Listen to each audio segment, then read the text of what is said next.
আসসালামু আলাইকুম। এই হচ্ছে আমার নতুন বাচ্চা ফুটেছে আমার ঘরে মুরগির। দেশি মুরগির নিচে আপনার টাইগার মুরগির ডিম দিয়ে বাচ্চা ফুটানো হয়েছে। আর আল্লাহর রহমতে এই মুরগিতে ওদেরকে কোনো রকম ব্রুডিং ছাড়া, কোনো কিছু ছাড়া আজকে প্রায় আপনার 10 দিনের মতো হয়ে গেছে। তো ওরা আল্লাহর রহমতে ভালো আছে। 7টা বাচ্চা হয়েছে, 7টা বাচ্চাই আছে এখন পর্যন্ত ভালো।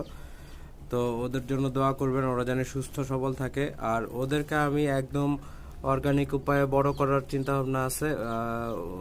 আর দীর্ঘদিন রাখার আশা রাখি। আপনারা দোয়া করবেন এবং এভাবে পাশে থাকবেন, সাপোর্ট করবেন। যদি ভালো লেগে থাকে ভিডিও তাহলে সাবস্ক্রাইব করবেন, লাইক দিবেন, কমেন্টস করবেন এবং এবং পরামর্শ দিবেন। So take care all. Bye by.